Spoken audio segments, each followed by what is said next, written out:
Ouais, bonjour, salut, j'espère que vous allez très bien.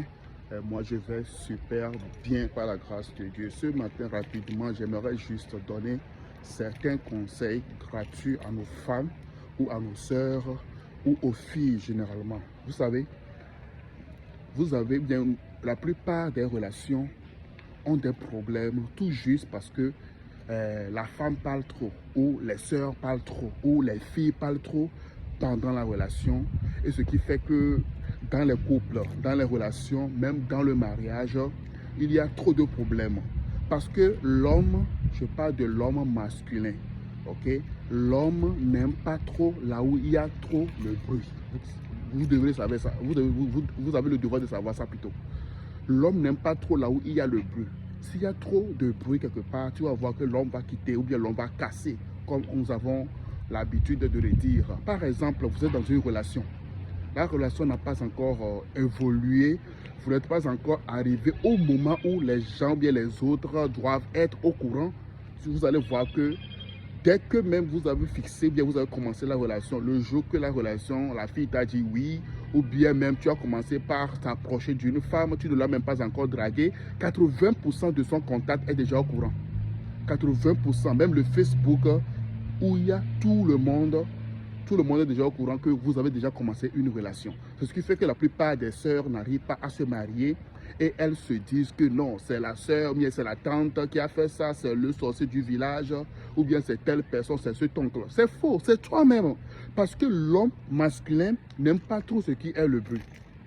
Vous commencez une relation, à peine un petit truc, tu commences par divulguer à tout le monde, tu dis à telle personne, oh moi j'ai commencé une relation, et du coup, l'homme va se dire, bon, c'est comme si la femme là, si je l'épouse, elle va m'exposer. Et l'homme va fuir.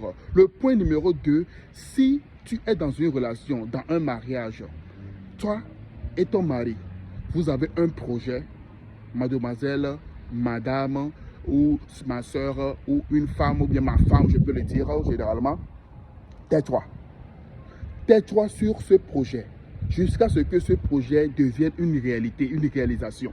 Et si ça devient une réalisation, c'est les gens qui vont voir. Ce n'est pas à toi d'aller vers les gens pour leur faire comprendre que moi, mon mari et moi, nous voulons faire ci, nous voulons faire ça. Vous comprenez un peu? Le point numéro 3, si toi ou bien ton mari et toi, vous avez un problème, tais-toi. Le fait de se taire, c'est très important. Tais-toi, discutez entre vous, cherchez la solution entre vous. Parce que la plupart des femmes, c'est comme ça. Un petit problème, tu les vois déjà aller vers les amis, les copines du quartier, les copines de l'église, pas les sœurs, hein, parce que les connaissances de l'église, tu racontes toute ton histoire. Non, moi, mon mari m'a fait ça, mon mari m'a fait ça, mon mari m'a fait ça. Laisse-moi te faire comprendre que ce sont toujours des mauvais conseils ou bien des mauvaises conseillères. Elles vont ou ils vont te dire des choses que tu vas faire aujourd'hui et demain tu vas regretter. Et le point numéro 4, si tu as le moment ou bien un moment intime avec ton mari, tais-toi, c'est très important. Parce que la plupart des femmes, si vous vous rencontrez, on sait ça. Vous parlez toujours que moi, mon mari me fait ça, mon mari me fait ça. Et l'autre personne qui est de côté, qui est en train de t'écouter, son mari peut-être ne lui fait pas ces choses-là. Est incapable, peut-être entre parenthèses, incapable de lui faire ces choses-là. Et tu es là toujours, tu parles des biens que ton mari te fait au lit, des biens que ton mari te fait. Lui t'attrape ici, il te fait ci, il te fait ça. Laisse-moi te faire comprendre, c'est ce qui cause la plupart des filles. Tu vas voir que ton ami que tu es en train de raconter ces choses-là va commencer par désirer ton mari. Parce que même si elle a déjà un mari à elle, elle va commencer par désirer toi, ton mari. Parce que quoi, tu es en train de la vendre des rêves qu'elle ne va jamais vivre. Donc la seule solution, c'est quoi? C'est le fait de courir derrière ton mari. Moi, j'en ai déjà vu, hein. Il y a une fille, une petite histoire pour terminer. Il y a une fille, on était dans le même appartement. Chaque fois, si elle se retrouve avec ses amis, elle ne fait que parler de son mari.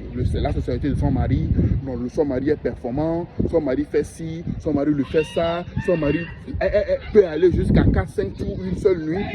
Et du coup, les autres personnes, ses amis alentour de la même maison, hein, ont commencé par faire quoi? Il y a 2 filles dans la même maison avec lesquelles elle parle toujours. Et une parmi elles est coiffeuse. Elle a commencé par draguer son mari. Et finalement, qu'est-ce qui s'est passé?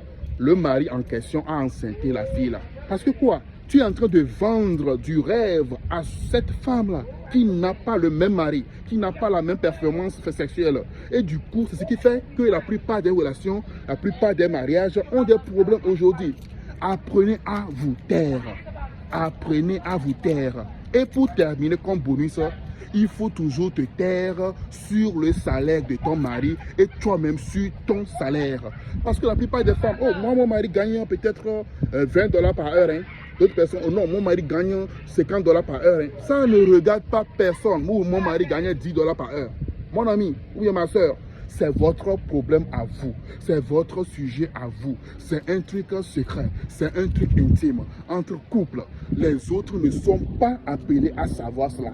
Donc, les 5 points-là, si vous tenez ça en compte, vous allez voir que vous allez avoir une relation merveilleuse et l'homme va toujours rester pour vous. Encore une fois, l'homme masculin n'aime pas où il y a le bruit. S'il y a trop de bruit quelque part, l'homme, il doit partir parce qu'il n'est pas fait pour ça. On aime le silence, on aime là où il y a du calme, on aime vivre mystérieusement, vivre d'une manière mystérieuse. Personne ne va savoir de notre problème, personne ne va savoir de nos soucis, personne ne va savoir de nos performances, personne ne va savoir de notre victoire. Mais on aime plutôt que les gens réalisent ce que nous sommes devenus aujourd'hui.